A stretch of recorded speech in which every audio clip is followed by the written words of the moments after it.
Gets it to LeBron for three for the win. Yes! LeBron James at the buzzer! Gordon cuts through. They go to Barrett. He'll turn and shoot for the win. Bingo! Yeah, bingo. NBA Max. What the hell is that? This was supposed to premiere 2 Sundays from now, for those that don't know, after the Super Bowl, because who the hell's going to do a show on Sunday night when the Super Bowl's on? Nobody. However, when a trade that brings Luka Dončić to my Lakers to play possibly, and we'll get to this why I say possibly in a second, with LeBron James, you got to start a couple weeks early.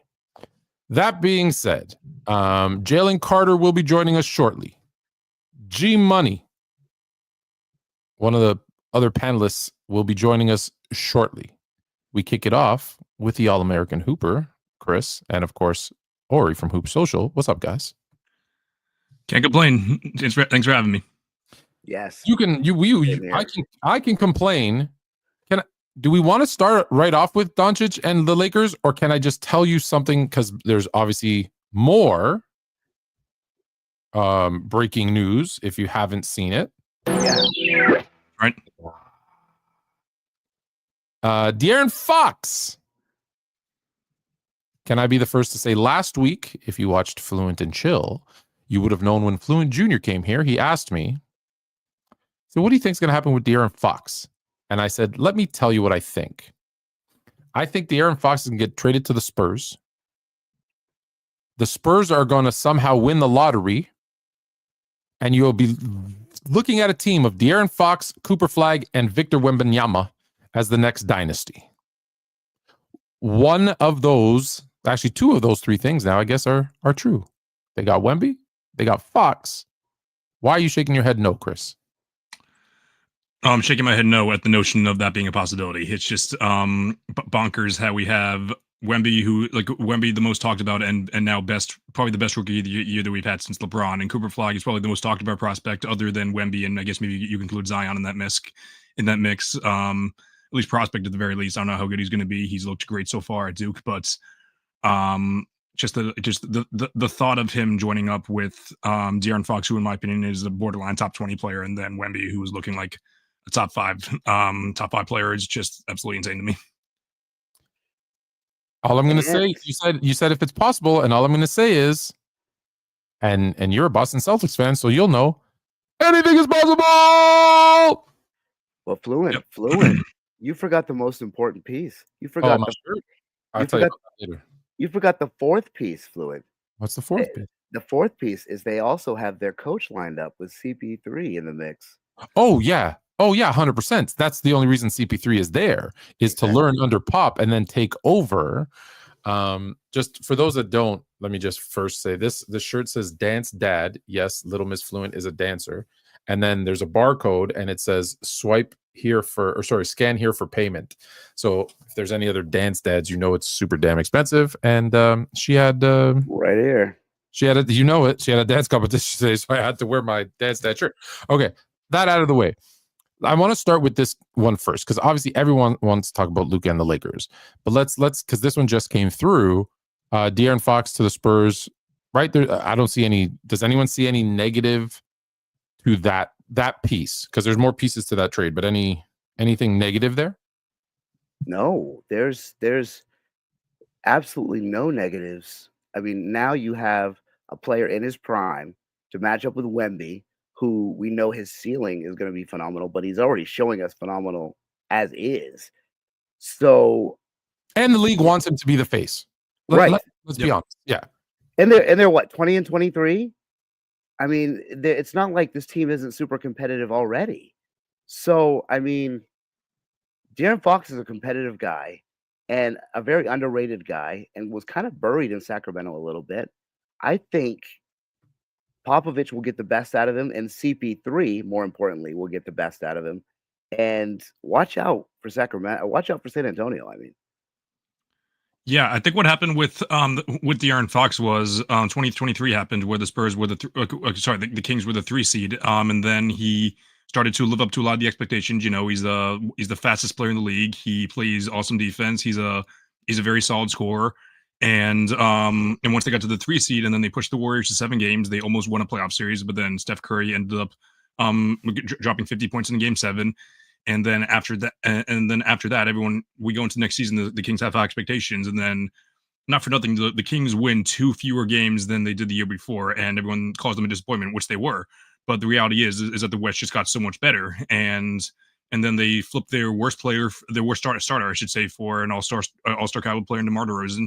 So again, the Kings have higher expectations, and then it's second year in a row that they're not playing well and not living up to expectations. So I still believe in De'Aaron Fox. I think he's an awesome basketball player, and I think that the fit next to Wemby is going to be awesome. I think he's a very solid perimeter defender. Maybe not as great as he was in 2023, but still a very solid perimeter defender. He's a great shot creator and definitely could work really well with Wemby and will work really well with Wemby. Like, he'll be a great lob thrower as well. So there are very few duos in the league that could have fit better than De'Aaron Fox and Wemby, especially if you're factoring defense, because a lot of people were saying Trae Young would have been a better fit offensively, which is probably true. But if you're looking at the whole package, I think that De'Aaron Fox and Victor Wembanyama is a match made in heaven. Yeah, I think with the amount of touches that San Antonio and the NBA is going to want Wemby to get, I hate to say it, De'Aaron Fox might be a better fit full game, like you said, than Trae. And that's not saying Trae's not a better player than De'Aaron Fox. But don't forget, De'Aaron Fox is not that far. 2 years ago, he was the clutchest player according to the clutch stats. So it's not like he's bad. And I think, and I said this at the time, and Ox hates when I remind him of this, but I think they overachieved that year. And I think they were a year ahead of where they should have been. And I think it moved the timeline up. And I think those added expectations made it difficult. I did not like the DeMar DeRozan addition to that team because he doesn't fit in my best guess. He doesn't fit. You got Sabonis who's going to need that area, right, to play down low and in the mid range, and that's where DeMar lives. I thought it wasn't going to work, and it hasn't. So that's why I think the next piece is, well, we've already seen DeMar and Zach LaVine. That didn't work in Chicago. It's not going to work in Sacramento. So I think you're going to see another move of DeMar probably being the next one headed out, because LaVine and Sabonis now is going to be their thing. But I like you just brought that. I did not think until now that LaVine and George went back together. Like, I did not think about that all until you just said that. That's wild. Yeah, that's gross. It didn't work. It's not gonna work. So, so DeMar. So I think DeMar. Listen, today's Sunday. We still got Monday, Tuesday. So we're not gonna, we're not done. There's gonna be more stuff. So I think DeMar's the next piece to fall. That being said, any final thoughts on kind of what has just come through? No, nothing really. Just other than the last piece I want to talk about. The last piece I just want to mention is I think you talked about the Cooper Flag thing, and that piece, people don't realize how realistic could it be because of now. I mean, who knows what mode Atlanta's going to be in without Jalen Johnson, and they have those Atlanta picks, right? Those first rounders. So, I mean, is there a scenario where they get Cooper Flag and the next dynasty just forms right before our eyes in a blink of an instant? So, yeah. But anyways, all they need, once they get Cooper, all they need is their a Euro off the bench who could be a starter but wants to be a sixth man, and they're good. I'm all in on the Cooper Flag train. The fellow Mainer, I'm all in. He's the best we've got. All right, let's get to the big news. Some people call him LeBron James. I'm going to call him LeGoat GM because turn your phone the other way. This mode. Come on, bro. I'm moving. I don't know where my headphones are, where my laptop is. He got robbed. Listen, so we've been talking about the De'Aaron Fox trade that just came through. Him going from Sacramento to San Antonio. Let's talk about the big news. Yep. So if you believe everyone, Jason Kidd had no idea Yep. that they were trading his best player as the head coach of the Mavs.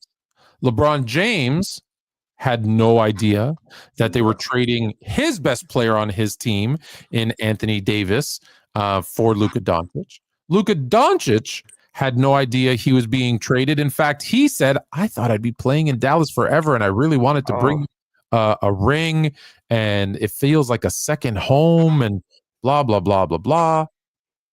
So you're telling me Rob Pelinka and the GM of the Mavs were able to have a conversation, multiple conversations. They said they've been talking for 3 weeks. And one person said, here's how the conversation went. Rob, yeah. What can I do to get AD?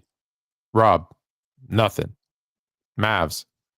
What if I give you Luka? Rob, AD will be there tomorrow. That doesn't sound like a 3-week conversation. How the heck does this happen? And did the Lakers get better? You know what happened? No, what happened is Brian Windhurst is no longer covering sports, and somehow the league snuck one past us. This would have been a Woj bomb. Okay, how did they sneak this past us? How did nobody? How did I mean? Wojnarowski. I'm sorry. How did they sneak this past us? How did this wasn't a trade? This wasn't a trade with normal parameters. This was a trade. I think we've never seen a trade like this before. You don't trade 25-year-old generational superstar players, no matter what what the offer was. I think this one, again, reading everything, Luka, like you said, Luka, LeBron, the coaches didn't know. I think the Dallas GM has some sort of mindset, or maybe a vendetta mindset, or he just wasn't sold on Luka, and he has an incredibly high opinion on Anthony Davis and what he can bring to this team. Well, I think this was solely made by the GM because, one, Mark Cuban came out and said he had nothing to do with it, and he's still supposed to have control of basketball operations, even though he only owns 27%.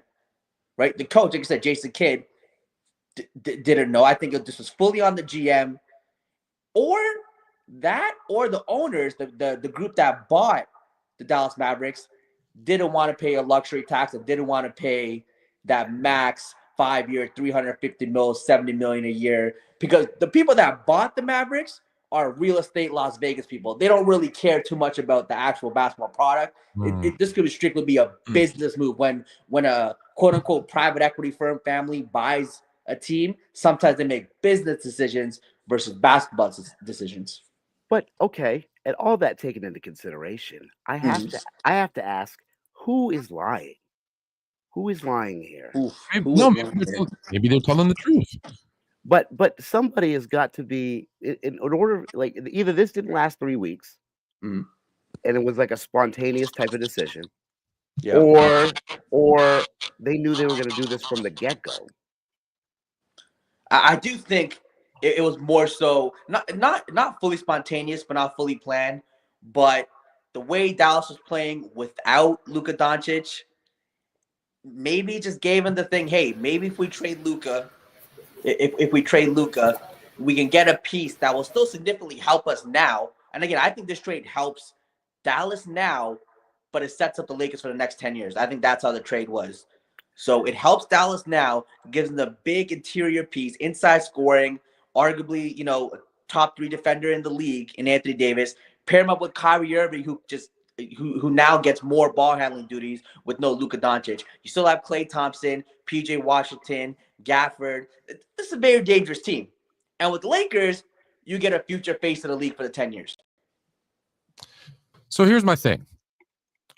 As a Laker fan, so I'll speak on that side first. Are you getting that feedback? I hear some feedback. You getting some feedback from me? Let's change up the mic here. Hold on one second. There we go. So from a Lakers standpoint, listen, we get Luka Dončić. He's a top 5, top 3, depending on your list. Let's say top 5, top 3 player in the NBA today. However, we had concerns with Luka and Kyrie both being ball dominant players. That situation went from bad to worse. Like Luka and LeBron, Luka is LeBron minus the athleticism, in the sense that He's got the ball in his hands all the time. He's running the offense. He's facilitating for everybody. He shoots, he leads the team in field goal attempts. It doesn't make sense. I'll talk to Dallas for a second because there's a lot more to talk about with the Lakers. With Dallas, well, it makes complete sense. You take away one of the primary ball handlers, right? They picked Kyrie over Luka for whatever reason. Okay. For whatever reason, they picked Kyrie over Luka to be that guy.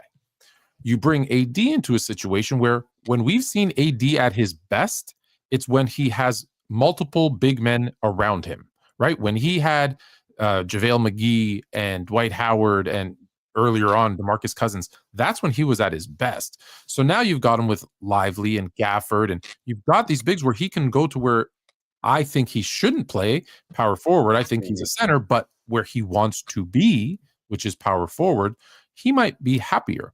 He's playing for a coach. That was the assistant coach of the Lakers when they won their championship in the COVID year. So from a Dallas standpoint, I don't have to pay Luka whatever the max $360 million whatever max deal is that he was going to get. So I don't have to pay him. They question his I don't want to say health, him being in shape and his desire, his conditioning. Thank you. And so this is a low risk thing for them because you're bringing in AD who, when healthy, you're right, he's a top 5 player in the league, offensively and defensively. I wouldn't call it low risk though, Fluent. You're giving away a guy who had 5 all NBA teams. But if you know Luka has a 1 player option left, and this is what we don't know. And he said, "Hey, I'm leaving." We know that though. He said he wanted to be a lifer in the post. I don't know about that. Like everybody says that. LeBron said he never wanted to leave Cleveland. He left them twice. So people say a lot of things, right? LeBron said, "D and I we're here forever." No, LeBron said not 1, not 2, not 3, not 4, not 5, not 6. That's different. Come on now, that's different. I was talking about his contract. I was talking about his 6-year contract that he opted out after. So he fulfilled his obligations. Everybody says stuff. For him saying he's a lifer, do you believe Luka wanted to stay and the Mavs wanted him to stay and they still traded him for AD? That sounds like how they're playing it. Vicious. That's weird. Look, like I said, do you think that the GM couldn't have done this trade without ownership approval? Right? Like we all think like you think they gave full autonomy? They just said do your thing. Yeah, Nico Harrison, by the way, for those, because we keep saying the Mavs GM, his name is Nico Harrison. Nico Harrison, yeah. I mean, do we think, like, again, if Mark Cuban didn't know, and he's supposed to have full control of basketball. He has minority ownership now. They're pushing him out. But the deal was he owns minority ownership, but he has full basketball control. Clearly not. Clearly, yeah. So, again, does the GM have more power? And I know, again, I don't personally know, but it seems like the ownership with that bottom, they're not that involved day to day with Dallas, like with the basketball operation of the Dallas Mavericks. You rarely see them at games. They never do interviews. It's been completely Nico. It's supposed to be Mark Cuban. Well, I think what Fluent's trying to insinuate here is that was Nico, like, was there some sort of calamity between the two? Because we don't typically see a move of this nature unless there's calamity, right? Yeah. I mean, even if there is calamity or any sort of problem, we still don't see moves of this nature with guys who are 25 at his age and level of caliber player he is. You don't trade a 25-year-old Tim Duncan. You don't trade a 25-year-old Kobe Bryant, a 25-year-old LeBron, a 25-year-old Jokic. You just don't trade guys like that. Or Jordan, you don't. It's just the more you think about the basketball details, the less it makes sense. Just because, again, like you just said, Jalen, this is a guy who has made 5 not all NBA. He's made 5 first-team all NBAs. He's brought the Mavs to a finals last year. He brought them to the conference finals in 2022. When they're healthy, they're going to be one of the best teams in the West. I was someone who was very critical in the Mavs over the offseason. I thought they were going to be a very underachieving team. They've been underachieving, but not because of their basketball ability. I thought it was a really weird fit. Trading Luka does make the basketball thing, does make the basketball pieces fit more. Kyrie can be the 1 now, and then you can move Klay Thompson to his natural position at the 2. And then even PJ Washington, he's always played like he's always played like a kind of like a stretch 4 kind of, being like a a 6'7". You could play the 3. So like being able to run like small ball while also having AD run the 4. It makes sense in the short term. But one thing that people are forgetting now, Kyrie Irving has an opt out after this year. I think it would be silly for him to sign anywhere else. But that being said, Kyrie has made far weirder decisions in the past. He's been much better for the past 2 years. But these are just things that we don't know. And it feels like the only thing that really wasn't that risky is that is that you can hold on to Luka Dončić for however long. You're gonna throw the bag at him. That's the type of player that you give all the money in the world to. Like what would it have been? It would have been like 5 years, like, about like yeah, $7 something like that. Yeah, something like that. So like now it's like I feel like the only way I could justify it, which like I'm someone who's been very critical of Luka in the past, especially on my show. Like I've always criticized him for his his like defensive deficiencies and how shout out my brother Matt for his defensive efficiencies and his intangibles and how game 3 he totally broke down. But that being said, he is at worst a top 5 player in the league, and he's 25 years old. Those are the types of guys that you throw the bag at, and they just didn't do that. Like that's the only thing they could justify is that the ownership doesn't want to pay for it. That's what I see. Yeah, because what is this? I was gonna say, and that's the thing with private equity, right? Is that they don't care who you are or your name or even what you right. They look at the numbers. Yeah. And they're staring down the barrel of a $350 million contract saying, well, listen, they don't know basketball. They'd be like, this guy's not even an all-star. Mm-hmm. I mean, yeah. There might be someone in a boardroom who's like, he's not even an all-star. And we might lose him for nothing. Well, what can we do? Like, they might be looking to reshape this team around a much lower salary cap. This might be a different type of, ownership than Mark Cuban, who is notorious for giving his players the most, right? The best stuff, giving them, all the luxuries in the world. Every player always goes there and they say, "Hey, I love playing for the Mavericks. They always take care of us. They do all this, right?" This is a different. This isn't him anymore. This is like you said, a private equity that's saying, "We're not doing that." And he didn't win us a championship. He doesn't look to be in shape. He doesn't look, I bet you if they had Jokic, they'd probably trade him too. What do you mean he wants to go home and ride his horses? Like, no, that's not the kind of guy we want. So that's what, when I say from a basketball standpoint, you're right. The roster actually looks more balanced now. Does that mean they win? Does that mean they win an NBA championship? Probably not. Dangerous. I'm telling you, they match up very well against OKC.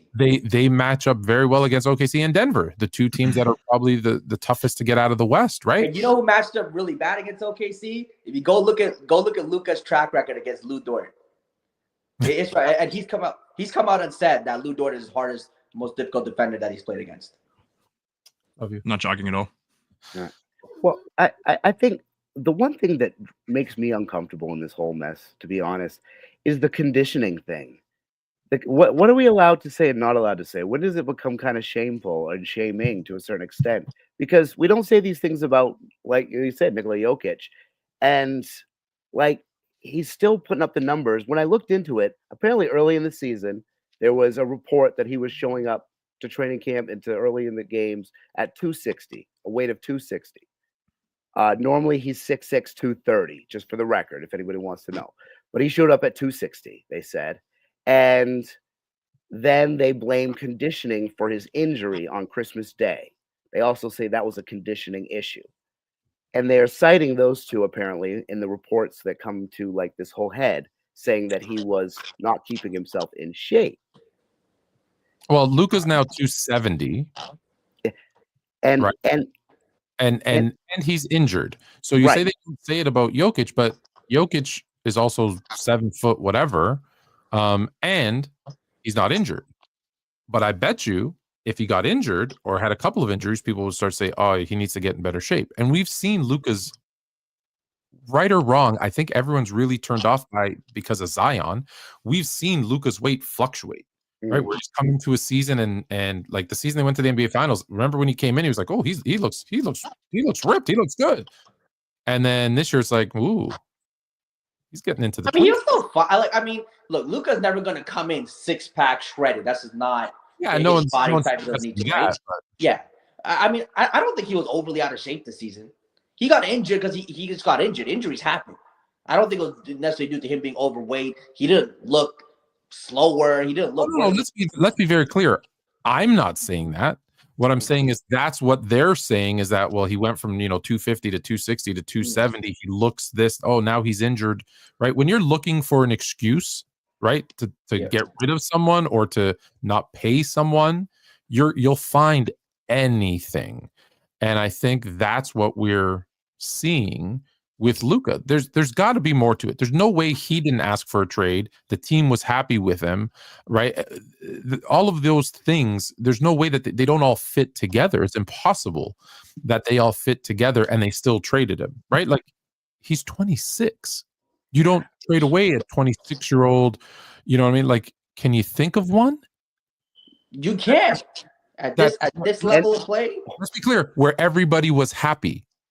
Because we've seen, Moses Malone as an MVP get traded out of Houston, but he said he didn't have a contract and there was no free agency. He's like, I'm going to Philly, figure out how to get me there, right? We've seen Vince Carter get traded. We've seen, like, in his prime, we've seen Kareem.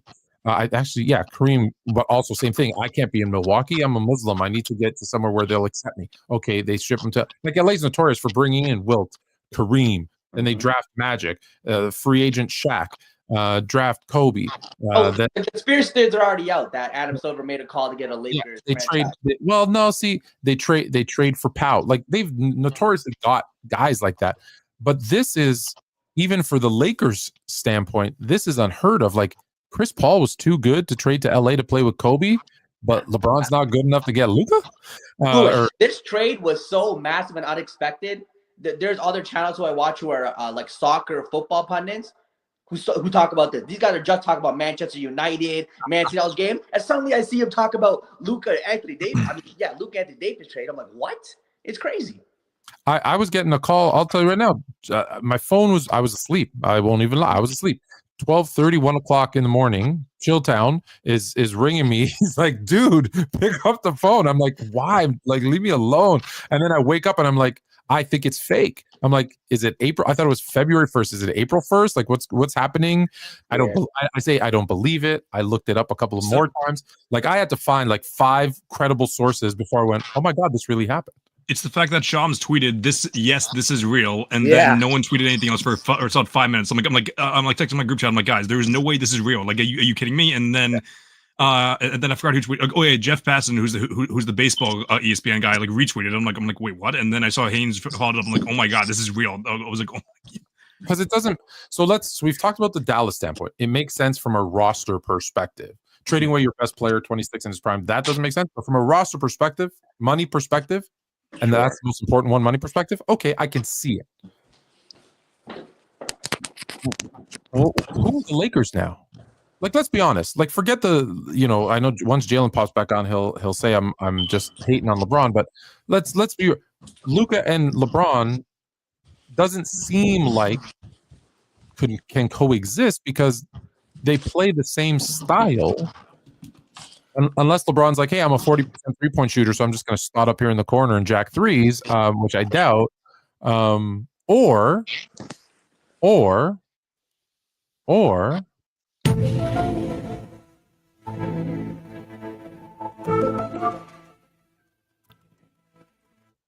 is LeBron on his way out and Luka's the future Lakers superstar? Fluent. I'm going to agree with you here. I think they're a terrible fit together. Both need the ball in their hands to be at their best for the team. Yeah. We're talking about both need the ball in their hands.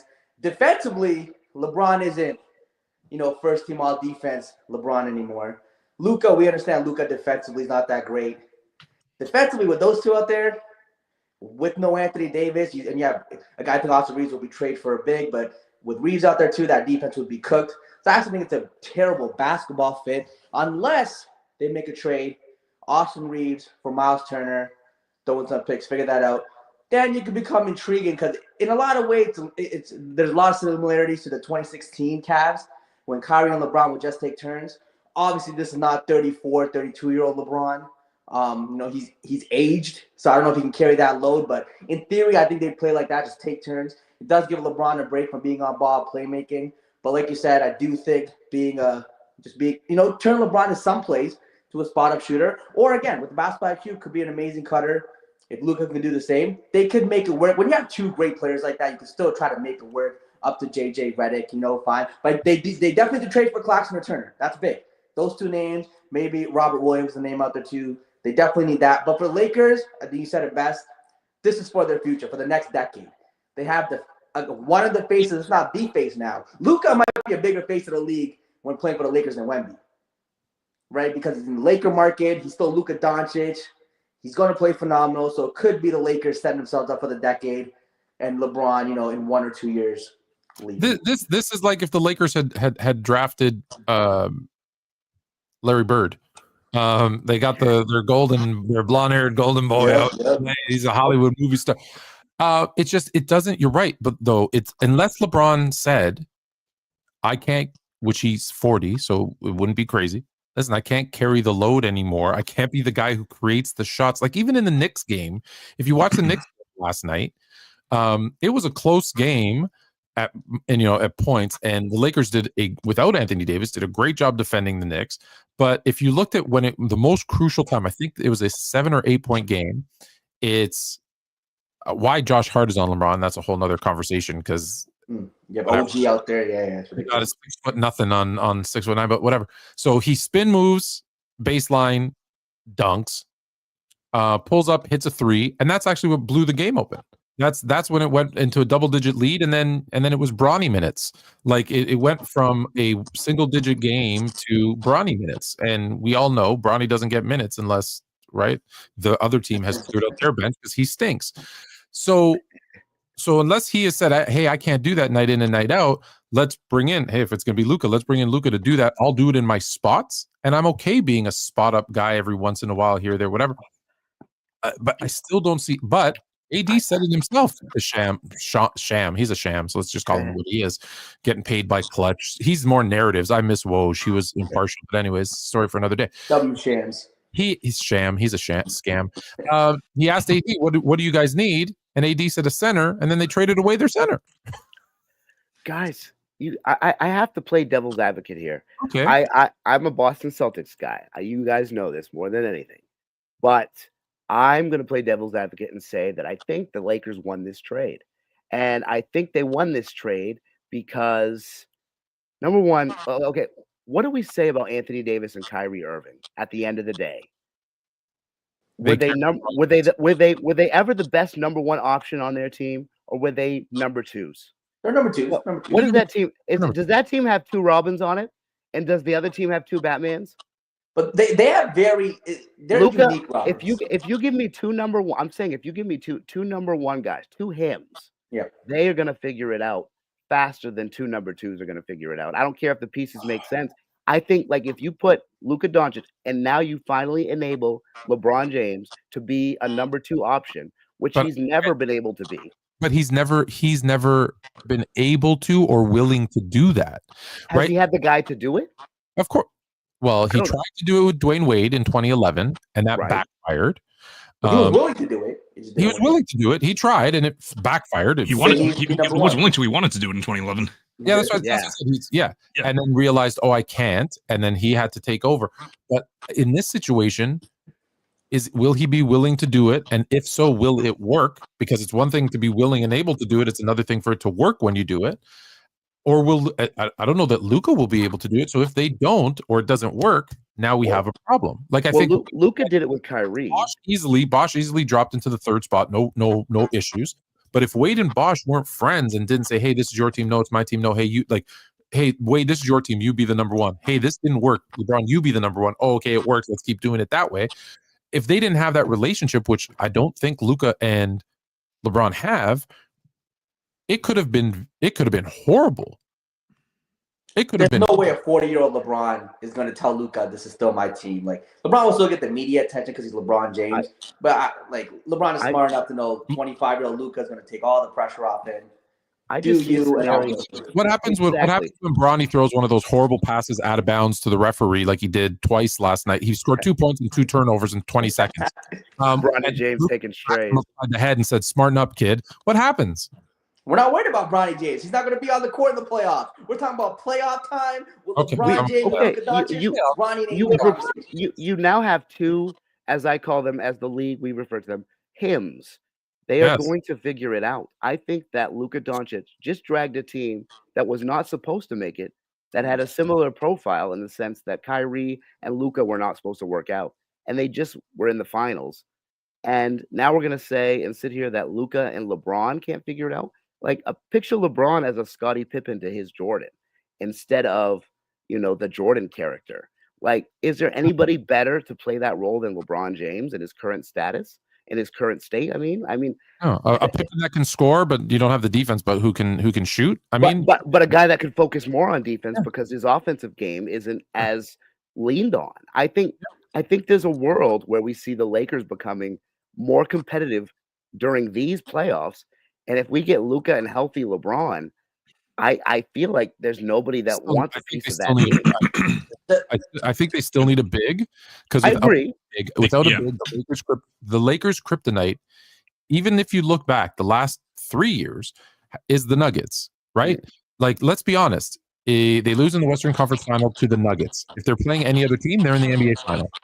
Yeah, but that was AD getting cooked, right? Now they don't have AD. I know.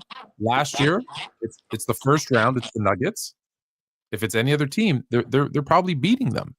And so it does. Now you lose AD. So if AD's getting cooked, what are they going to do against a guy like Luka? So that's where I think they need that, either avoid Denver at all costs, or figure out a way or get someone in there to help, because they are so thin in the front court now. Without Jokic is averaging like 40 and 25 against these boys right now. Hey, if they win the NBA championship this year, Jalen, are you going to say, look at LeBron winning a championship without an all-star teammate? Are you going to push that narrative? I don't even care for championships like that. I don't even value championships. I am already on the Jordan narrative and pushing this as LeBron has another Hall of Fame teammate. So, that one too. Another top five teammate. Needs more help. Yeah. I will say this though, with LeBron and Luka, like we saw with the Knicks game, LeBron in a playoff series, I think can still, quote unquote, single-handedly get you one. He'll get you one game in a series, I think, for sure. Against these teams, unless the Warriors, Kevin Durant teams don't count against these teams in the West. And Luka by himself, I think, get you one, maybe two. So they just need to win maybe one or two games in a series where it's good team basketball. That's what I'm saying. You theoretically could have a situation where maybe you have the two best players in any given game. That could switch a series around. I mean, the Lakers could be formidable. Okay, so if you had to bet, sorry, go ahead, Chris, and then I got to ask a question. Yeah, you're good. Yeah, so I'm actually going to quote their coach JJ Redick here, who said, I think it was 2 years ago, with LeBron and AD, you can't win. I feel like this is especially the case in today's game. You can't win with the top heavy roster, and we've seen that. Like, and while it is true that like LeBron and Luka can win you games, that's only going to be the case when you don't have a glaring weakness, which they do have a glaring weakness. DFS is a great defender. Everyone else on the team is average to below average, and and I know like the defense wins championships, but think it only goes so far when you have two of the five best offensive players in the league. If you want to still call LeBron a top five offensive player. But there's just a million recipes like into winning a championship, and it feels like the Lakers are missing too many of those recipes, in my opinion. I definitely agree with you. I definitely agree with you with the bigs. They need to trade for a big. That's the number one priority. I don't think Austin Reeves will be that necessary. When you have a LeBron and Luka, it really takes so much away from Austin Reeves, his passing and playmaking. You're going to basically have him out there as a spot-up shooter. So I think trading him for a big man and maybe an actual spot-up shooter, definitely in the cards for Pelinka and the Lakers. It's definitely a move they need to make. But if you address that, again, I still think LeBron and Luka trying to figure it out can be tough. JJ Redick's going to have to figure that out too, and LeBron and Luka are going to have conversations like LeBron did with D-Wade. He's probably got to take the lead to have that same conversation with Luka that D-Wade had with him. And then, just got to go from there. All right, so let me play devil's advocate for a second. Let's say we'll get to the Lakers keeping both in a second. What if LeBron is on his way out? What is the next move for the Lakers if we're bringing in Luka and we're rebuilding around Luka? Someone tweeted this out, and I'll say it. Team Trump. Luka, Reeves, Connect, JJ Redick as your coach. Also, sorry, we forgot about Keebler, Elv, whatever the heck his name is, Maxi Kleber. They're the whitest team in the NBA now. If LeBron gets traded off, who's coming in? Which team would benefit from LeBron today? I don't there's a lot of teams, but like I don't know which team is willing to mortgage their future for LeBron at this point. Like how many pick, like we just saw the I'm trying to like the Lakers gave up 1 pick for Luka and AD. How many picks are they going to give up for LeBron? Yeah. What's LeBron worth in the open market? Yeah, what's LeBron worth? That's I don't know. I think is it the Warriors that everyone's talking about, and you're getting back, I don't know, Kuminga picks. I don't know. I don't even know who they could trade for him. All I know is on that team that you were talking about, Cooper Flag would probably make a good centerpiece. Hey, I'm a Duke guy. I love me some Cooper Flag. He can go to any team in the league. Coming to Trump's Lakers.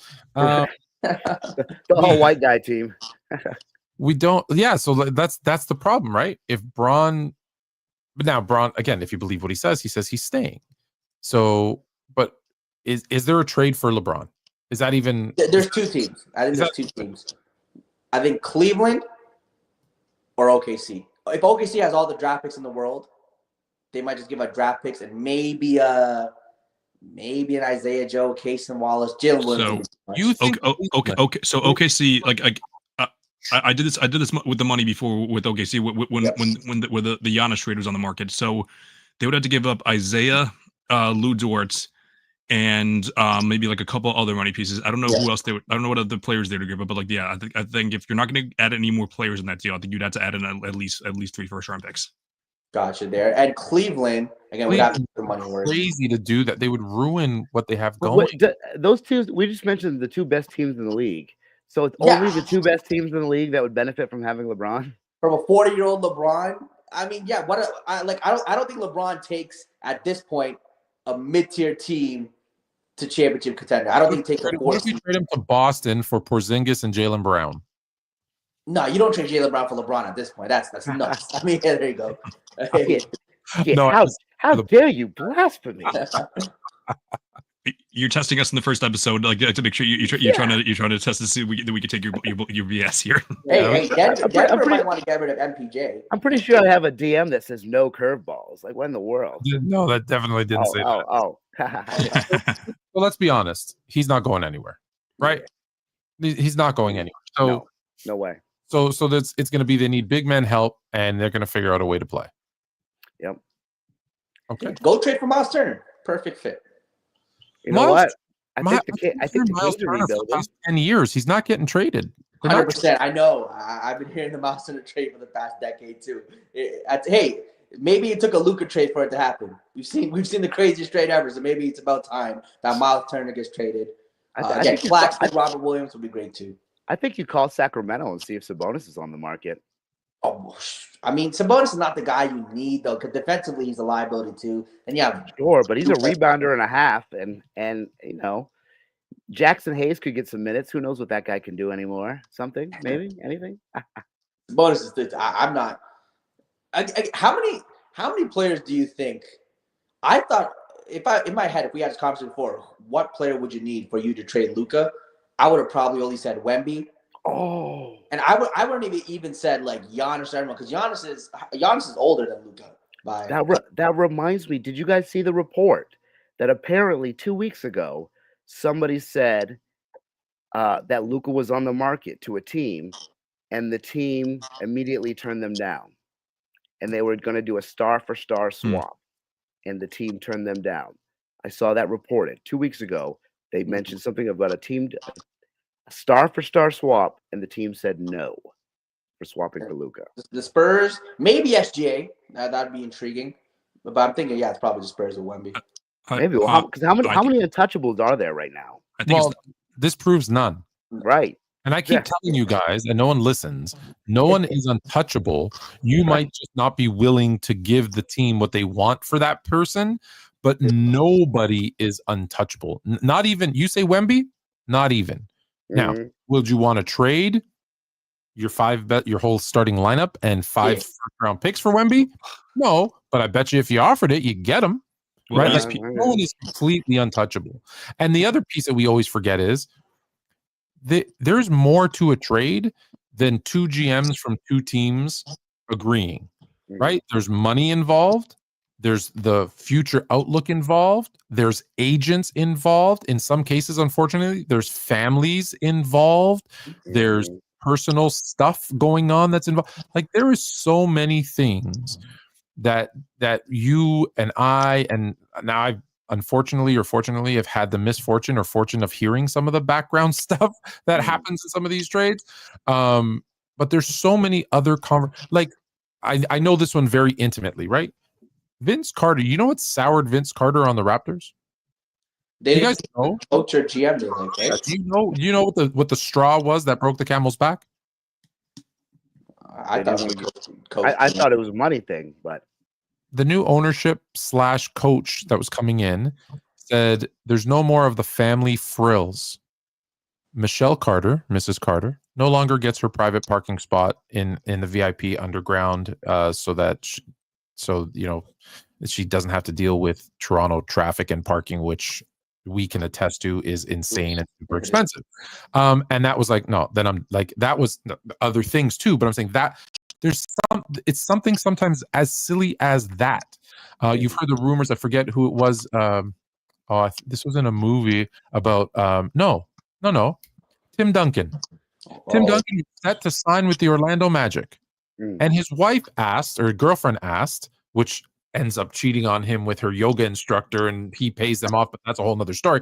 But she said, hey, do I get to be on the team playing with all the players like I have been on San Antonio? And Orlando's like, no, we don't allow that. Guess what? He didn't go to Orlando. That was Doc Rivers said that. I think Orlando would put that was so there's all those things that you don't hear about till years after, if ever. So that's why when I say Luka and you hear like, now you're starting to hear, oh, he has a beer before the game and after the game and he's an alcoholic. Well, no, a lot of people. That came out of nowhere. Like, okay, sure. That came out of nowhere. The game before. If he performs, I really don't care. When an overweight white guy gets traded, it ends up being the funniest day on Twitter ever. Like I saw like a tweet saying like, yeah, Luka was definitely just during practice, just like eating ribs and like watching stuff on his phone, like for the amount that they ended up trading him for. Well, and the irony behind the whole thing too is, we're blaming Luka for his conditioning, and they just traded him for Anthony Davis, who's notoriously doesn't play.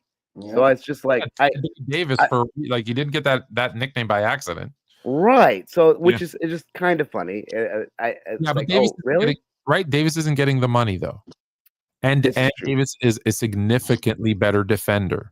Like there's from a basketball perspective, I hear what you're saying. From a basketball perspective, though, I get it.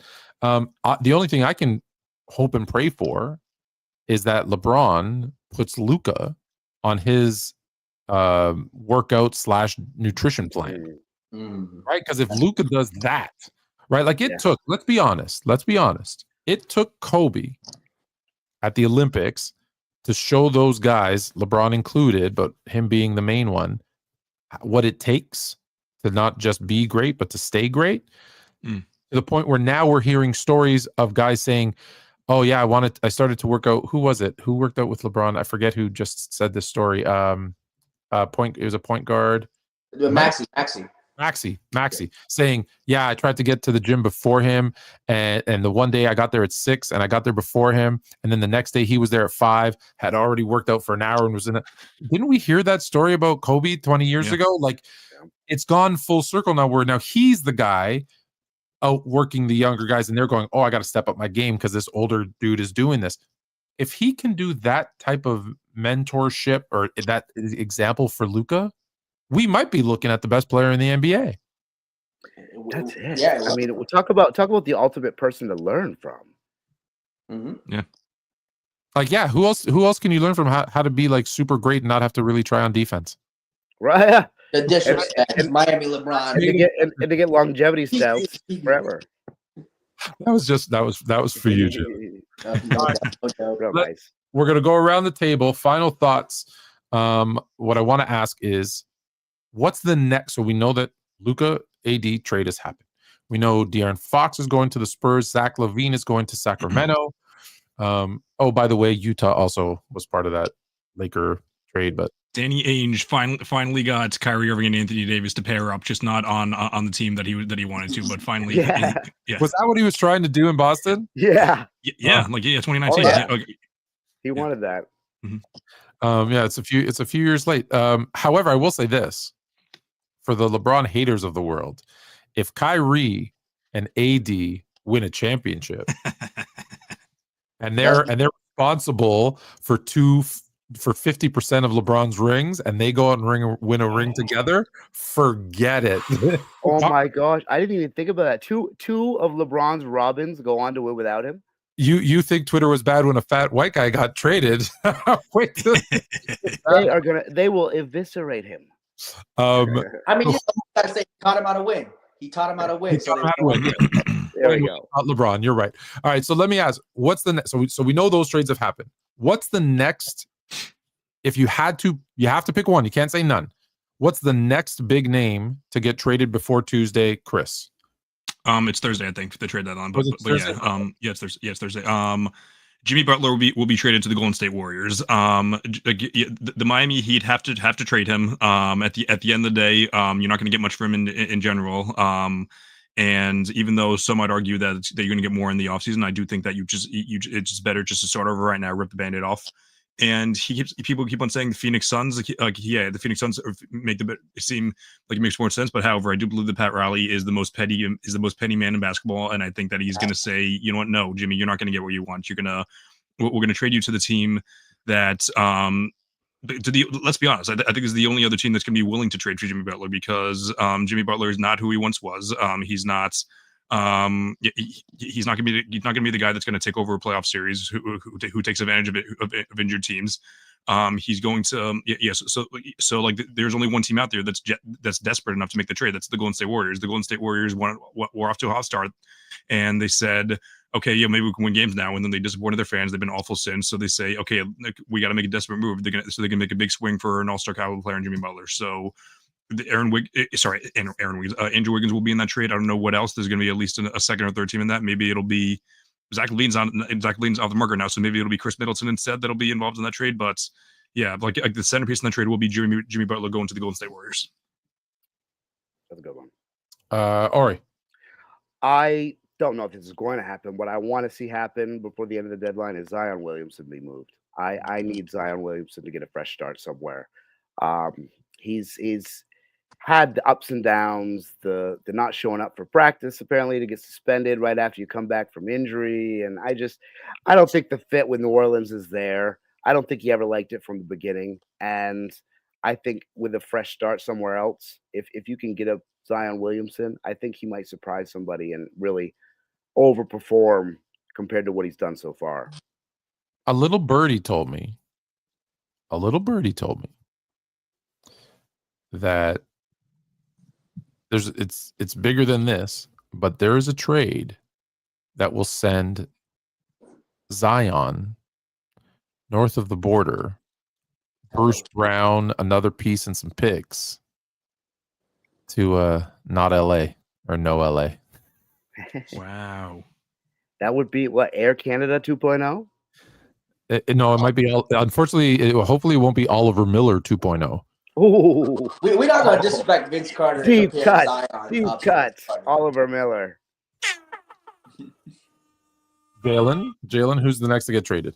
Look, to me, the Luka Anthony Davis trade basically, I saw a tweet. It was just like, this is the type of stuff I do when I'm bored on 2K. Throw out a trade like this and make it happen, right? Throw out another one. Joel Embiid, come to the Lakers, baby. Screw it. Go all in. Get that center. Come play. It's okay. Just play all the playoff games.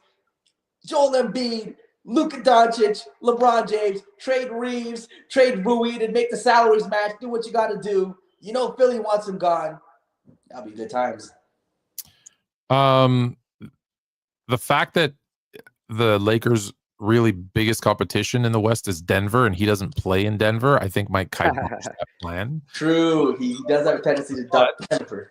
Play in Denver. He doesn't play at all. Well, fair enough. Yeah, 466 games played, 400 games missed, and counting. Wow. And I thought the thing was like the amount of money he made. He's made like $156 million. He's the biggest thief he should be in jail for grand theft. Hey, larceny. You paid $156 million to sit on the bench. Brother. I ain't mad at you. I wish I could just sit at home and make $156 million. I'll take it. Okay, so but you think Joel Embiid, whether it's the Lakers or something, you think Joel Embiid's gone? Yeah, I think Joel Embiid. Yeah. All right.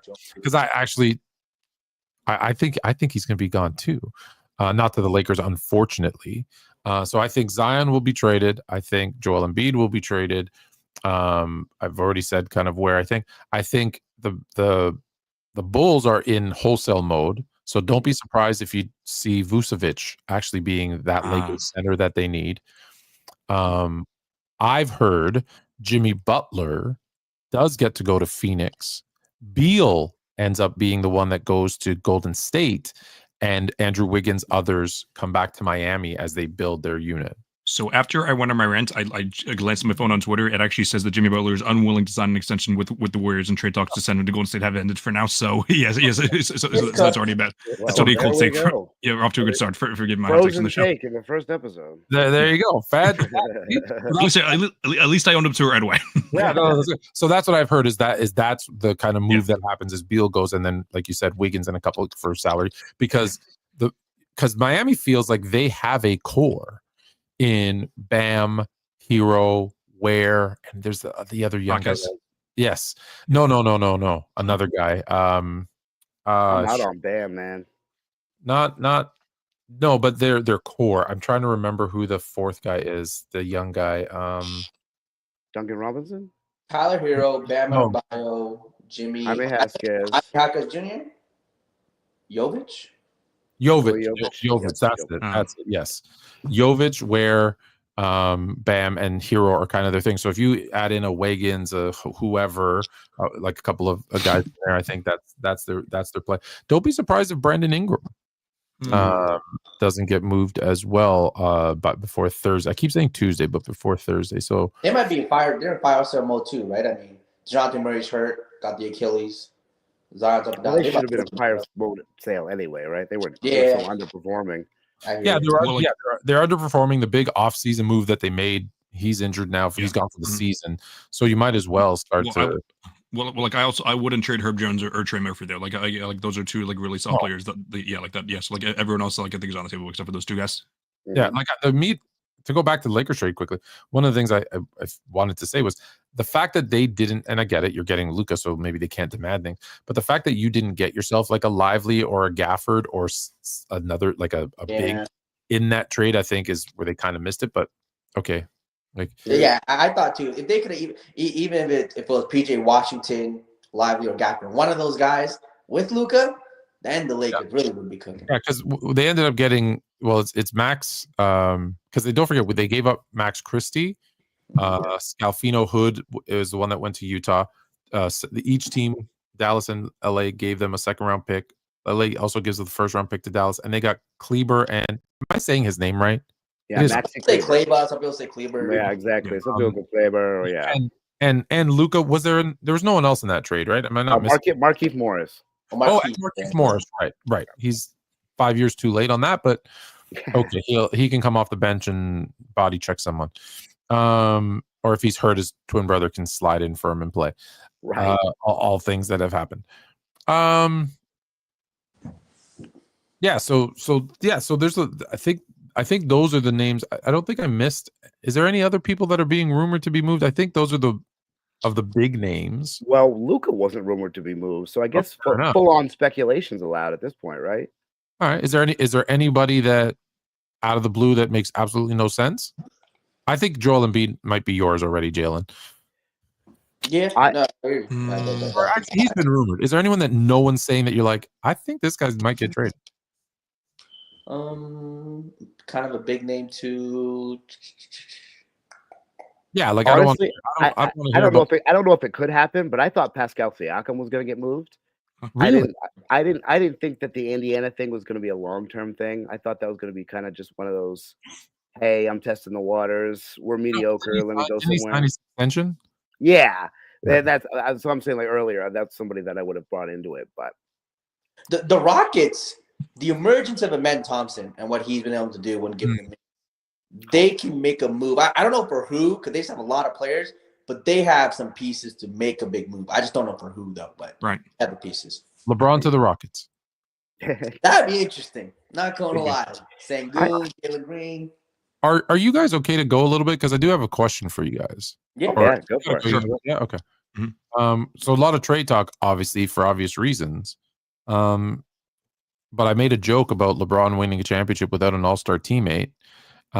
So of these ones that I name or anyone else, Luka, Trey Young, who's the biggest name that didn't make the all-star team? Sabonis might, Sabonis. Yeah, Sabonis. Yeah. Sabonis might be having the greatest season ever not to make an All-Star. I can't think of a season that a player has had at the level of Sabonis that didn't make an All-Star game. Yeah. Do you know how Without many? injuries, without the injury Do situation. you know how many players lead the league in assists, and score over 20 points per game that haven't made an all-star game? Is it zero?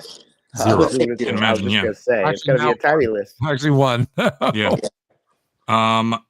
I think if we're going based on positions, I do think one of the bigger snubs was I do think that Kyrie should have made it over James Harden. Harden has been very good with the Clippers as far as being their offensive engine. With that being said, their offense has not been good this year. It's been their defense that's been shaping them up to be better. And then I think that Kyrie has been like a great person, a great guy to step up. With Luka being out in leaving the Mavericks to be like at least borderline respectable with Luka being out and now gone for however long. That's the shadow ban for Luka, though. I mean, for Kyrie. Doesn't make Team Okay. USA. Hmm. Now this, because the whole thing, he had a situation, his opinion. I think that's the shadow ban. A Jalen conspiracy. You know how that goes. Speaking of people not keeping their words, wasn't he supposed to play for the Celtics forever too? Was I remember that thing. Get Thank over God. it. You guys treated him like crap. Probably. What was that? Was that so? You got Kyrie? Or no, you had Kyrie. You said Sabonis. Did you have someone different? There's someone else. Yeah, like unless someone else. I just say it's trade because there's never been someone leading the league in assists and scoring over 20 points per game. There was one, actually James Harden, I think, but they invited him and he said no, so that one doesn't count. Okay. Think about it. Never been a player in the. Let me get it right. In the 50. Do you know this? I think this year's actually no. This year's the 74th anniversary of the NBA. If my math is correct. Okay. Right? So, I mean, they did the NBA, but didn't they do 75 on the 75th year? Yeah, that's because they were wrong. Oh, okay. Gotcha. Oh, sorry. This is year 70. This is the 76th. No, yeah, this is the 75th year. Okay. Because the NBA started in 1949, 1950. That was the first NBA season. Mm-hmm. Gotcha. You all think it was like 47, right? But they counted. Was that they I were was 99% certain. NBL, like, is it? Yeah. It was called the BAA. It was the Basketball Association of America. Yeah. Those first 3 seasons, it was the BAA, and there was another league called the NBL. Like, that's why I say the Toronto Huskies never played in the NBA.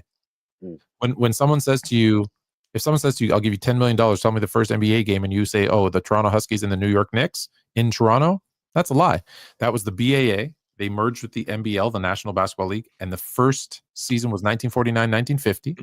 The Minneapolis Lakers won the championship that year.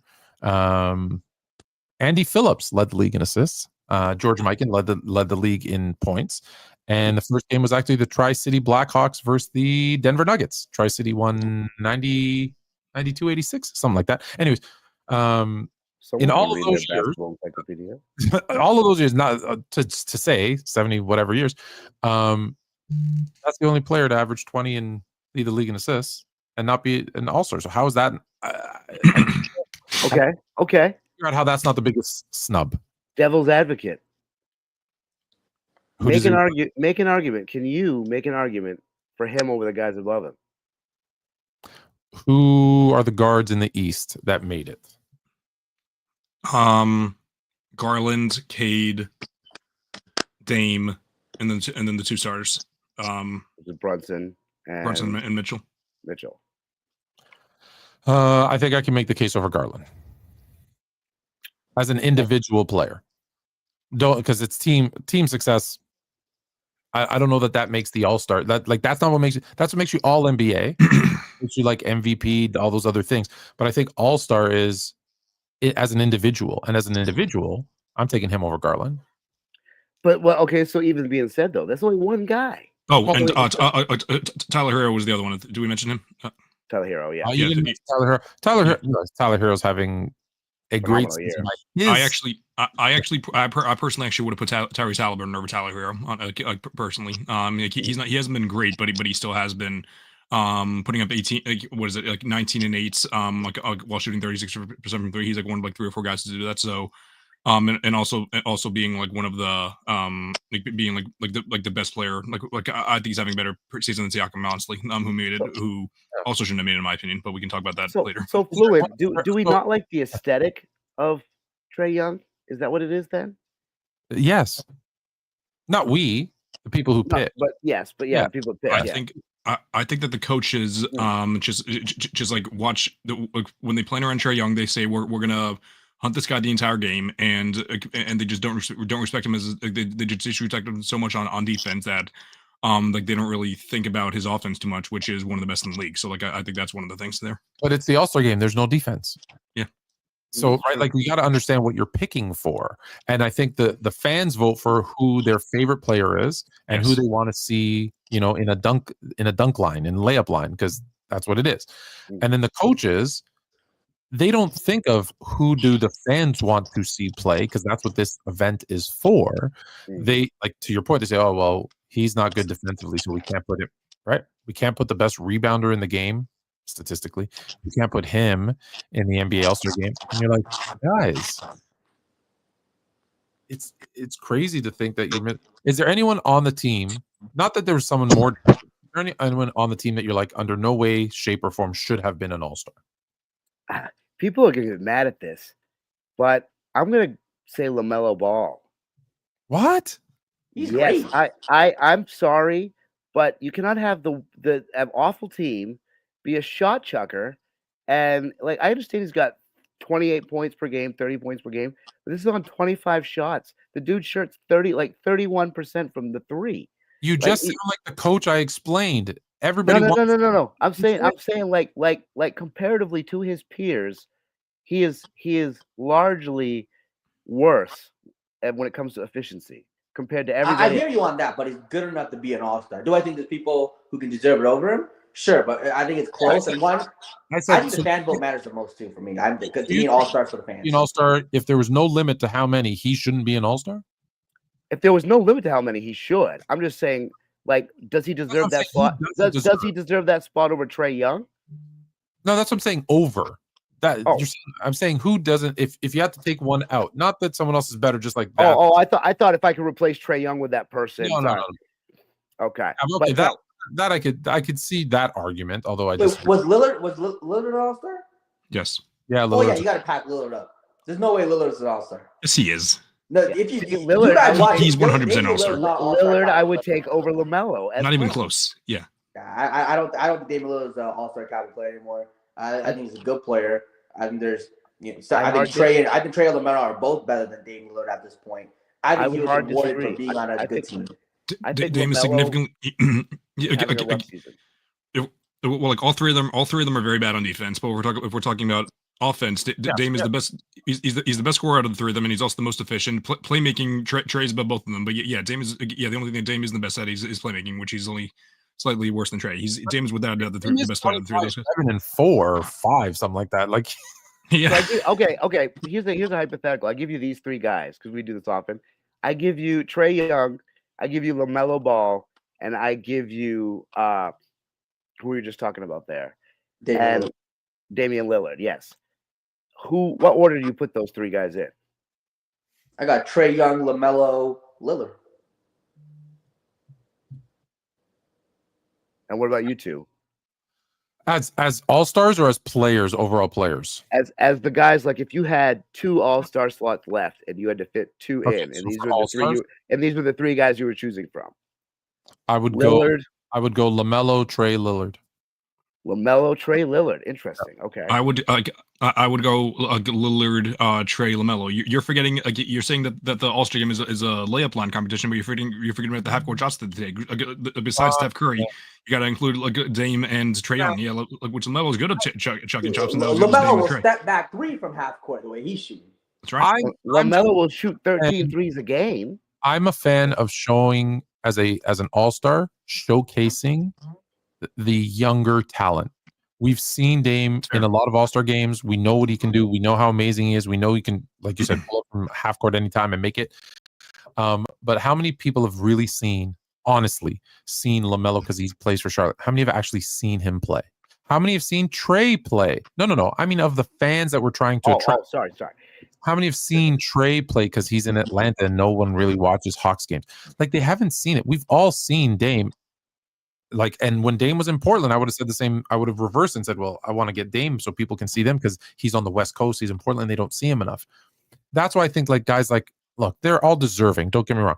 But like LeBron, Steph, Dame, like we've seen enough of them in the All-Star games. Like, I hope that they give the younger guys, I get it, they still got the most votes, so they're gonna say, but I hope they give the younger guys a lot of minutes to showcase what they're doing, because now there's a new format, which leads us perfectly into beautiful.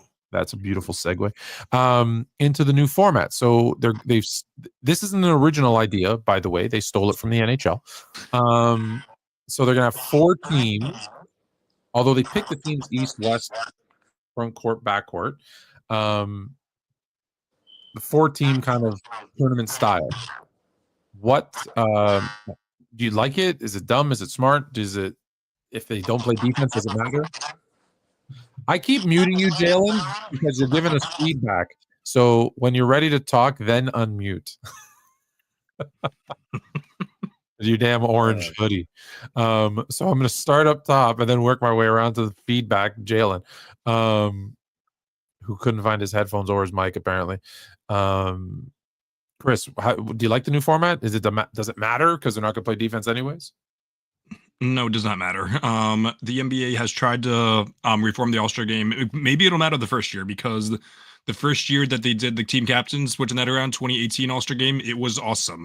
Like, it was a very close game. We saw LeBron James going all in. He was like leading the huddle, like going all in, like yelling at Kevin Durant, yelling in Kyrie Irving's face, and then Kyrie kind of just ignoring him because it was the first year they were apart. And then, yeah, that was awesome. But then the year after that, it was a blowout, so no one really cared about that. But then, the year that Kobe tragically passed away, they decided to do the, I always forget what it's called, like when it's like a certain amount to like points to like a certain amount of time. First year, again, it was awesome the first year. Kawhi Leonard won All-Star Game MVP. It was so much fun to watch. Like, it was like all that. But then, unfortunately, Nick Nurse ended up destroying Kemba Walker's career that year. But that's for another day. But yeah, like, but then the year after that, again, it's not a close game, so no one really cares about the end, which is going to happen in sports. But like, I think it's going to be one of those things where it might be fun this year, everyone's going to be very excited, but then next year or the year after that, it's going to go back to what it is before. No one really cares about it. So, in short, the answer is no, it does not matter. But maybe it could be fun for the first year or two. So I popped up this one from History in the Rain, who said, new gimmick every year, NBA won't fix the fundamental problem, which is, let's be honest, they don't try. And that's why they have to do a different gimmick every year. I want to go back a step because it'll lead me to where I want to go. We had talked about Trae Young, so my answer has changed because I just thought of something that I wanted to say, which is Trae Young should be in over every Western Conference guard reserve. So I don't care. Pick James Harden, pick Jalen Williams. He should be in over all of those guys. Heck, he might even should be in over Steph. That being said, if we're not going to play East versus West, so I'm going to get to a new gimmick and then I'll end. If we're not going to play East versus West, should they just scrap the East-West and say we're picking, I don't know, 10 forwards, 10 guards, whatever the number is that they have, just in the NBA, and who cares whether they're in the East or the West, and that way we actually get the best 20 players in the All-Star game? Quote unquote, the best. That makes sense because if you're gonna have, a concept where they were drafting and it didn't matter East West anyway, I mean, yeah, why not just get the best of the best and not have that be a parameter at all? And then to answer the gimmick question, so if they do that, then you're going to get the best players, and I don't think we'll have as much of this who should be in, who should be out, because there would be enough slots, because we know typically one conference typically has more star players than the other. It always happens, and it's cyclical. Sometimes it's the East, sometimes it's the West. It just In every sport. in every sport. That's just the way it works. So why have a showcase of our players if it's not going to be the one conference versus the other? Then let's just showcase who are the best players in our league. Forget what conference they're in. Again, unless you're doing East versus West. Now it's different. Well, you know what? Start from the bottom. Fundamental problem. Let's just get rid of conferences altogether. Well, let's just have them all flow together. Best 16 teams. Let's save that for another day. Hold on. I agree with you. Let's say that for a second. We'll get to it. Hold on. But so here's my thing. So you pick the top 20 players, and then I like this 4-team if they do it, because I think the reason they're trying it is, one, I think it worked in the NHL when they did it, and two, the in-season tournament first year was a bit of a success. So the players tried harder because there was a tournament style, one game elimination, and if they do it like that, and then they up the prize money, and maybe have, instead of the MVP, they give the All-Star MVP to the defensive player of the tournament. Look, the prize money, all this sounds great. All that really needs to happen, Adam Silver, give LeBron a call. First 3 defensive possessions, LeBron, you tell your team to full court press. You set the tone, and you make the All-Star game competitive. That really, if you think about it, if LeBron decides to full court press and they see him doing it, it sets the tone for the game. And everyone's going to just follow lead, and I think they'll play hard. It's really simple. I think LeBron should take ownership of that, make it happen. More stuff on a 40-year-old shoulders. Good job, Jalen. Yeah, right. Now we put the All-Star game on it too. Hey, you might as well. You put everything else on him. LeBron, you got big shoulders. Wemby and tell Wemby to press full court, because he can go full court in like 4 steps. So he can.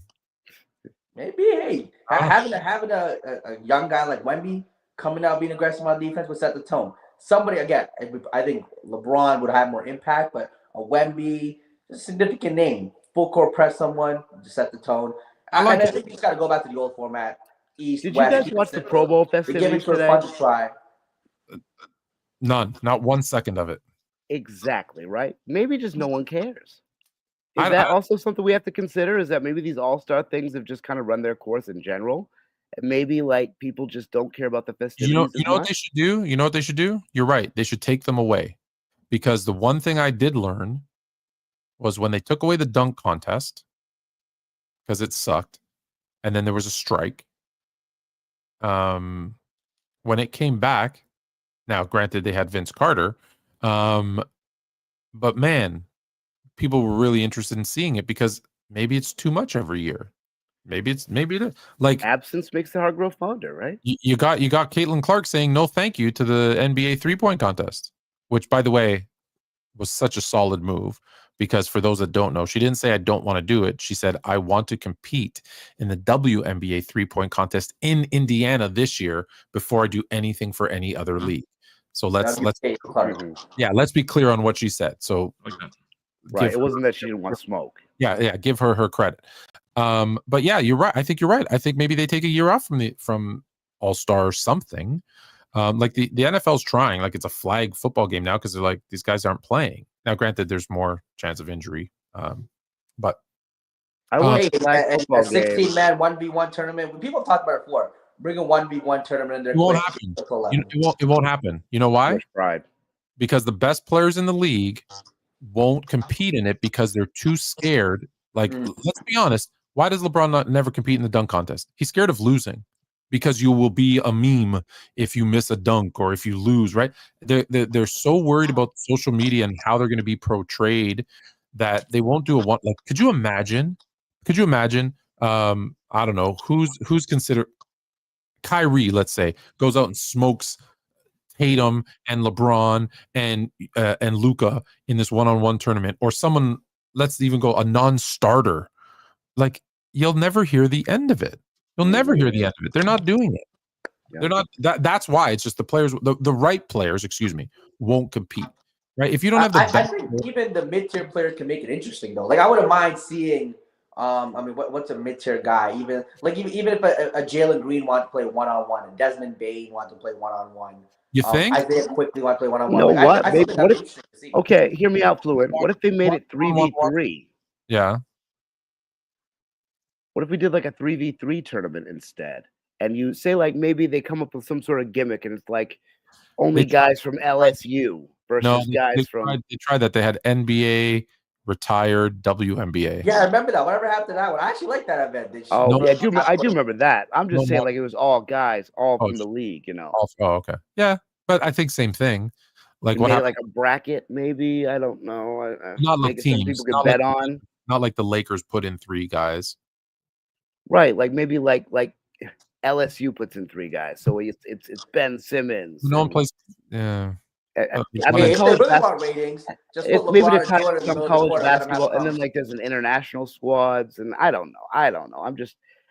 I think take it away. Take Take it away for a year, because I guarantee it's not a huge moneymaker for the league. I don't think. I'll check. If it is a huge moneymaker, it's not going anywhere. But take it away for a year. Take it away for a year, and then see if they really want it, like do something else. Well, it's also you say like it's not a big moneymaker, like as far as it goes for like even like ticket sales. I have to check. I don't know. Yeah, I don't know either. But as far as it goes for like ticket sales, because like I don't know who said it. It was someone that's like like it almost just felt like a dinner party for like all the owners' friends that showed up. It was just like a bunch of rich people like at like these events. I don't know if it's the same thing for the All-Star game, but definitely for like the Skill Challenge, like the Saturday night events. Mm-hmm. The dunk contest is forever dead. It'll never come back because I can go on YouTube and find dunks way better than anything NBA guys can do. They're professional dunkers now. I've always said, invite the professional dunkers if you want to put on a show, because they put on a show. They do, 100%. Like I've seen them throw down a 720. I've never seen an NBA guy do that, but that's what they do for a living. They work on it all the time, so it's better. So that's what I'm saying. It's like you can put on the event. You just maybe need to change up what you expect. But to your point, go look. Did you look last year's, like during the events? Like the arenas were empty. And the only people you saw were, the celebrities and stuff and other players.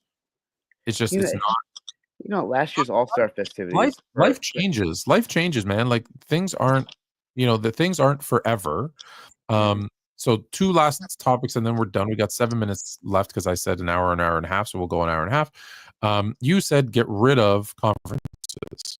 And Chris immediately shook his head. No. Why? Which why? Chris or me? Let's start with Chris as him saying no, and then just because I feel like it would ruin the integrity of the game. And I know that I'm a traditional guy and everything, but I like rivalries. I like the idea of the Celtics and the Heat going at it for the straight five years of the playing in the conference finals. I like the idea of the Lakers and the Celtics in the 80s going at it. I like the idea of the same teams going at it for a certain amount of time. Is it unfair sometimes? Absolutely. But at the end of the day, what makes sports great sometimes is the rivalries, and I think that you would get rid of so many rivalries if you got rid of conferences altogether. That's the first thing. Second. Pause. Yeah. Go. Tell me what rivalries would be lost if there were still, because there'd still be divisions. What rivalry would be lost if there was no East-West conference? What major rivalries are there right now that would be lost? Well, the one that just died is the Celtics Heat one. They're not in the same division. That's because the Heat stink now. Yes. So if the team stinks, that automatically kills the rivalry. It doesn't matter the division or the conference. Right. And if you had all the best teams, typically teams are good for a window. And if you had all the best teams in a conference where the best teams that end up playing each other more as that cycle, isn't that where the rivalries will be created? I guess so. Maybe, or player versus player, or like this. I think players move around. See, that's the other problem with rivalries, because I hear that argument a lot, Chris. That's why I'm ready for it. Is because we used to love a team, like you love. I'm assuming I'm going to guess the Celtics. Yes. And regardless of who's on the Celtics, right? You love the Celtics, And I came out today and I said, before any of my, players that I like, before any of the troll, things that I might do or say to drive people crazy, ahead of all of that, I am a Laker fan. And no matter if you're on the Lakers, I support you. If you leave the Lakers, I hate you. That's it. Right? So but we are the minority now because the players move around so much or get traded, right? Like Luka Dončić just got traded. He should have been a lifelong Mav, like Dirk. He got traded. So players move around by free agency or teams trade them, coaches, this, that.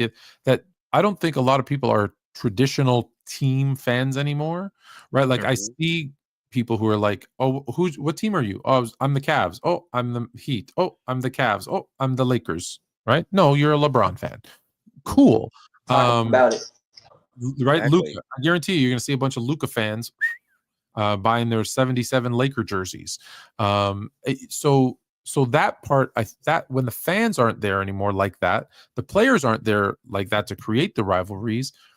I think it takes that argument, I think, away because give me a rival. And these guys didn't know each other until they started playing against each other. Now they're all playing AAU, whatever, growing up as kids. They're all growing up together, knowing each other. Where's the rivalry? I think like at best you can get player versus player, like pride, certain like Wemby versus Chet, maybe player versus player rivalries that you can push. But I think the team versus team rivalry thing, I think is just kind of an outdated concept now. Look, back when they flew commercial, I get it, right? Like you were like, no, we can't fly. You can't do Portland. You can't do a Portland Miami series. Well, Portland to Miami now on a private plane is 4.5, 5 hours. Well, it's the same thing to fly from like, I don't know, New York to Portland to Memphis. It's almost the same time. That's 4 hours. Okay, it's an extra half hour, 45 minutes. Yeah. Like you got Memphis in the east or in the west, excuse me, which it clearly isn't. And so and I get it, they were the Grizzlies. I know why they're in the west, but my point is they're on private jets now. They're flying around. There's a day off. They barely have any back-to-backs. They never play back-to-backs in the playoffs anyways.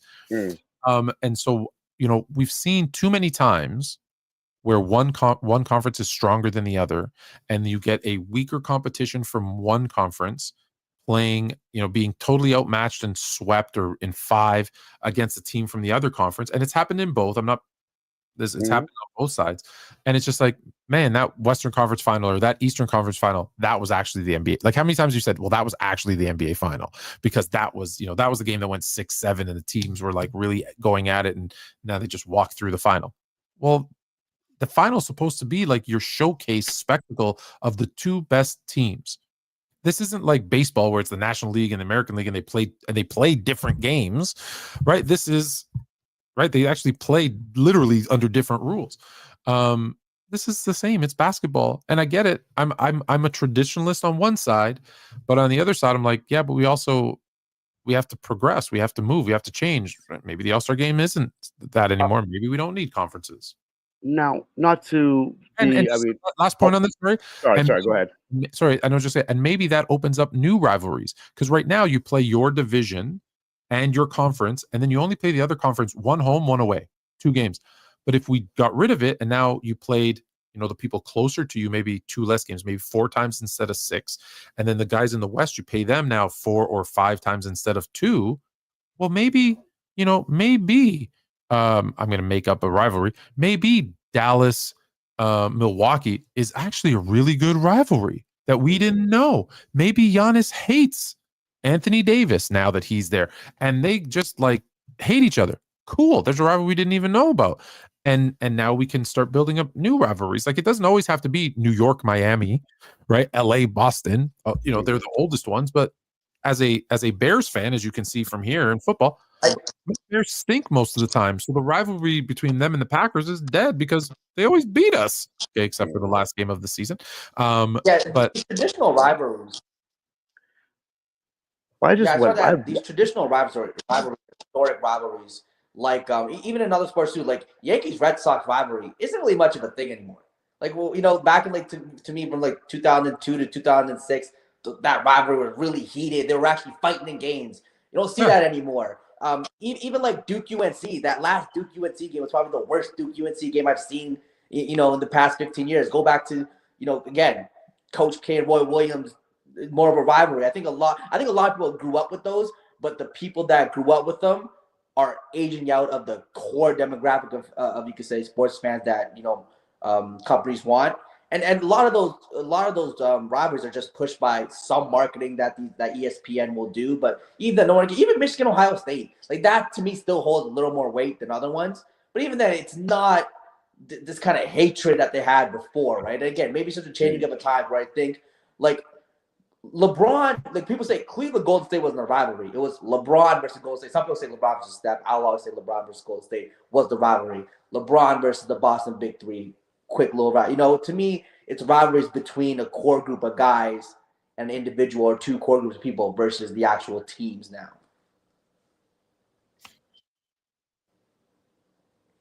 Interesting. Before we got out of here, I had one little piece I did have to ask. I needed another little validation point. And I was curious, when it comes down to a change like getting rid of the conferences or a change like having 10-minute quarters, which one would you throw your weight behind? Oh, look, there we go. Which one would you throw your weight behind? Like, which one do you think would make more or be more consequential, I guess, to like helping the ratings? Getting rid of the conferences.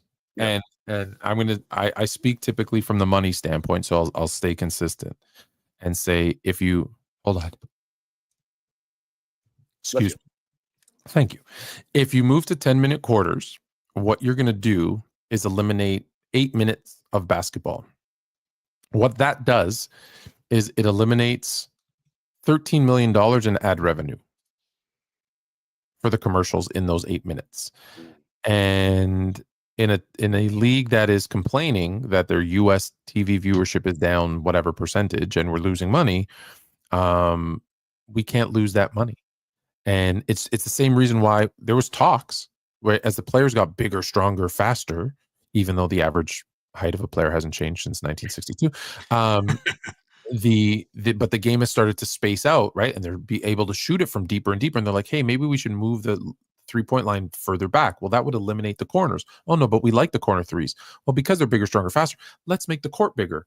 Oh, we can't make the court bigger because those are the most expensive seats, and we can't eliminate the most expensive seats.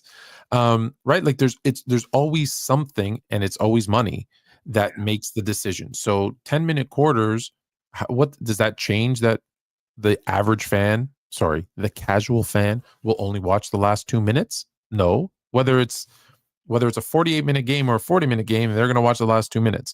Will it, for us obsessed fans, will it be better? No, I want my 48. I want more basketball. I don't want less basketball. That's why I get so excited. Last year, I think it was you and me, Jalen, that we're doing a game on playback, and it went into like double overtime, right? We want more basketball. We don't want less basketball. So it doesn't change anything for the casual fan who's only going to watch the last 2 minutes anyways. It makes it worse for the obsessed fan who wants more basketball. Does it make the players healthier? No, because the misconception that, they need load management and if they play less, they're less likely to get hurt is proven to be wrong, because when players played more, they got hurt less. When pitchers pitched more, they got hurt less. So that's just, it's untrue. So that's why I think the conferencing, the super long way to answer your little question, their short answer question was, I think it's the conferences that makes more sense because it'll show you matchups that you rarely see. And from a fan base, think about it. We're in Toronto, right? My son is a Steph Curry fanatic. And if I'm out of town or unable to take him to that one game, or if Steph is hurt that one game, I don't get to see him the whole year unless I fly him to San Francisco, which we're going to do, but that's a different story for a different day. We're like on a tour now where we did Detroit. We're going to go Milwaukee. We're going to go to Chicago to watch games over the next 2 months. And then San Francisco at the end of the season.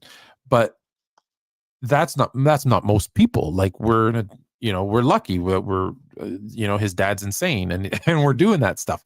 But for the other guys, imagine if I got to see Steph come to town 2 times, 3 times. If I got to see Giannis in Portland 2 times, 3 times. Like, it's, I think that will create more of people going out to games, watching games. And to Chris's point, it might actually spark a new rivalry that we've never even thought of, never even, like, wouldn't it be great if Luka and Booker were on 2 great teams, which now they might be, and they hate each other and they met in the NBA final versus the second round of the playoffs?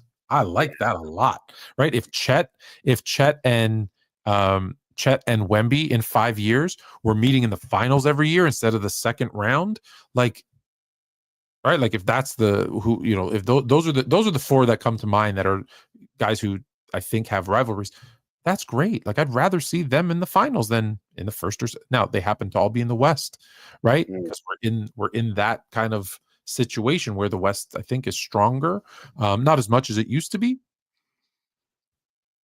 What do you guys think? I'll shut up. You're missing one key point here, Fluent. Yes, You make a lot of good points. You made a lot of great points. I understand the money thing, but the one thing you missed, 10-minute quarters is the way. You want to know why? LeBron James' record will never be broken. Forever the top scorer of all time. Oh, my None of his goodness. record will be touched. There The it GOAT is. of GOATs. He going to be top 5 in assists. The top 1 in points. We protecting your legacy, LeBron. 10-minute quarters. Get it done, Silver.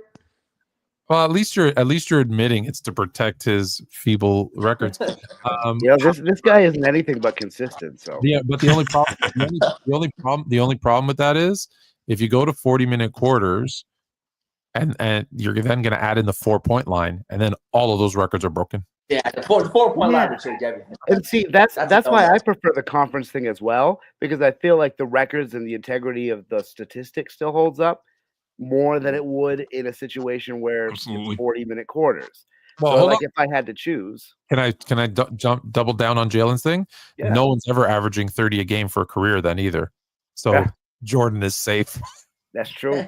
Sure, we'll give him that. You got to give Jordan at least 1 or 2 records. He stays all of them. And then number 2, Kobe. Yeah, sorry. Go ahead. Go, Ori. Sorry. No. I was just finishing with that fact. Like, I think that it's one of those things where, like, people don't think about the ramifications of those 8 minutes, like you said, money-wise.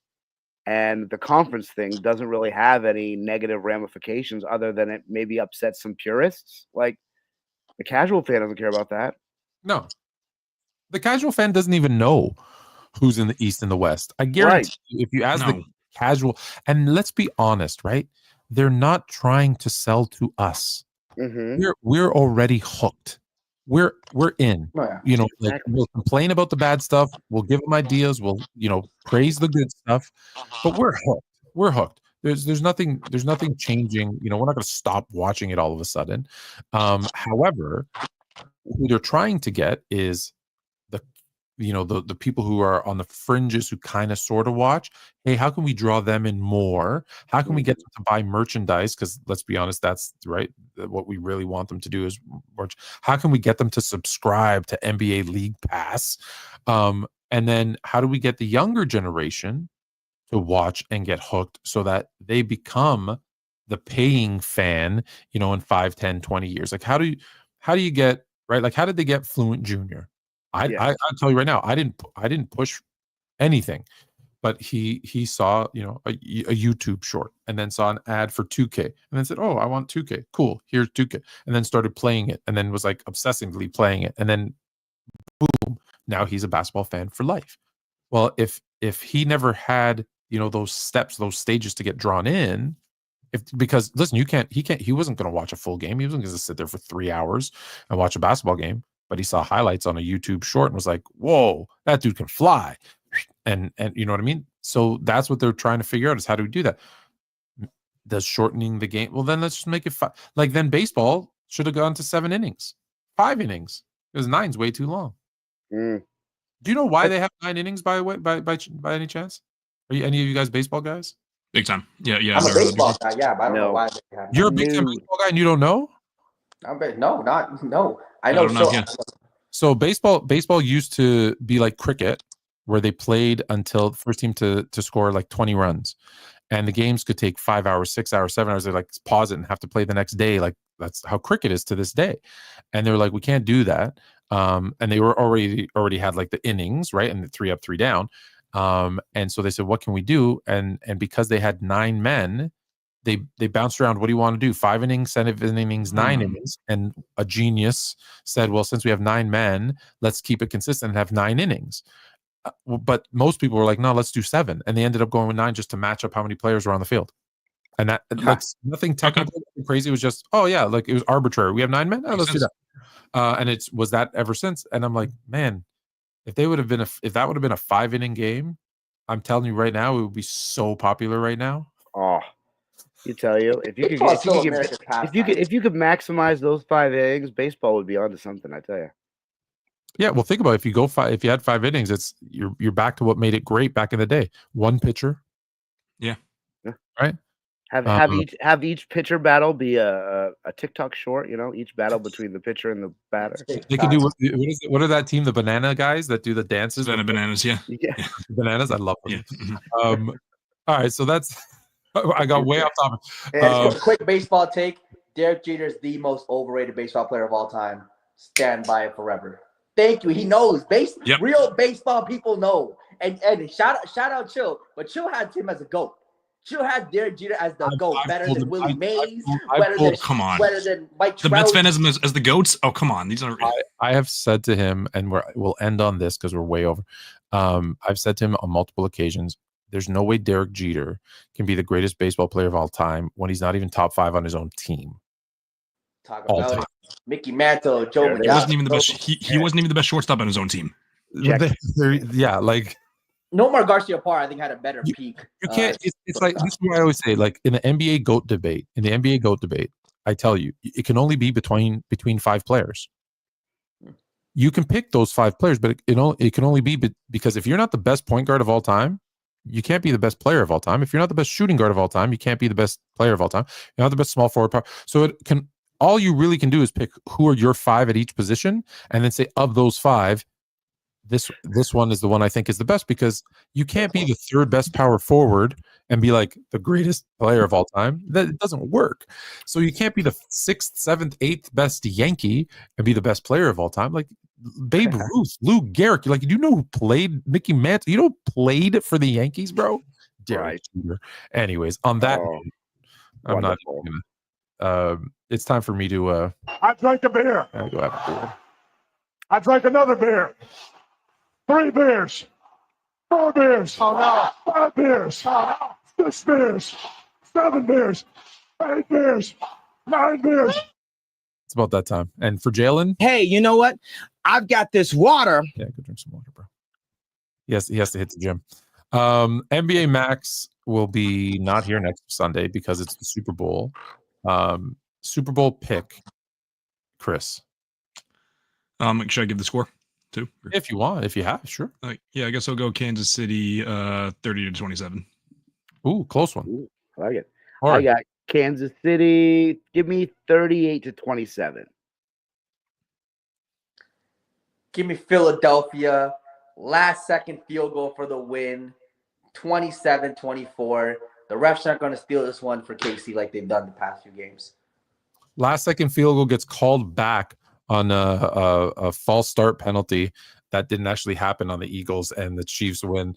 I'm picking the Chiefs. Fluent Jr. is a diehard Eagles fan. Like, I mean, diehard to the point where, if I may, I'm getting yelled at to stop yelling. The show's almost over. I'll stop yelling. I saw, you know how they bring up old clips and they say this time last year or whatever, or on this day last year. Check this out. Hey, who's your favorite football team? The Eagles. Hey, who's your favorite? For those that don't know, he's like a grown man now, so he's forever been an Eagles fan. So hopefully for him they win, but yeah, I think the NFL. If I can put on my conspiracy music again for a second, I think the NFL needs a GOAT rivalry like NBA has Jordan LeBron.